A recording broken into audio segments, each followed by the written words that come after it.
Hello বন্ধুরা, সাধারণ একটা ডাল কিন্তু এটাই কিছুদিন পর হয়ে যাবে একটা গাছ, তাও আবার ঝোপালো। বন্ধুরা, আজ আমি বাগান বিলাসের কাটিং ডালপালাকে গাছে রূপান্তর করার পুরো প্রসেসিং দেখাবো। আমি এমন ভাবে করছি যাতে কাটিং এ দ্রুত শিকড় বের হয় আর সুন্দর কুশি জন্মায়। প্রথমে আমি কাটিং এর জন্য মাটি তৈরি করে নিচ্ছি। সেখানে ব্যবহার করেছি কোকোপিট, সাধারণ বাগানের মাটি, নদীর বালু ও অতিরিক্ত ভার্মি কম্পোস্ট, যেটা অত্যন্ত গুরুত্বপূর্ণ। এই সব উপাদান একসাথে ভালোভাবে মিক্স করে ঝুরঝুরে করে মাটি বানিয়ে নিয়েছি।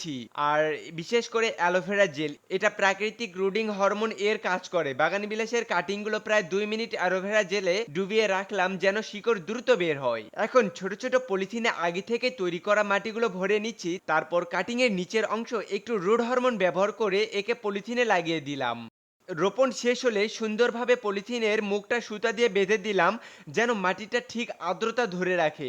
এ পদ্ধতিতে খুব দ্রুত শিকড় বের হয়, নতুন কুড়িও আসবে, আর কাটিংগুলো ধীরে ধীরে গাছে রূপান্তর হবে ইনশাআল্লাহ। আপনাদের কেমন লেগেছে এই পদ্ধতিটা অবশ্যই কমেন্টে জানাবেন, আর অবশ্যই নিত্য নতুন এরকম আইডিয়া পেতে আমাকে অবশ্যই ফলো করে রাখবেন।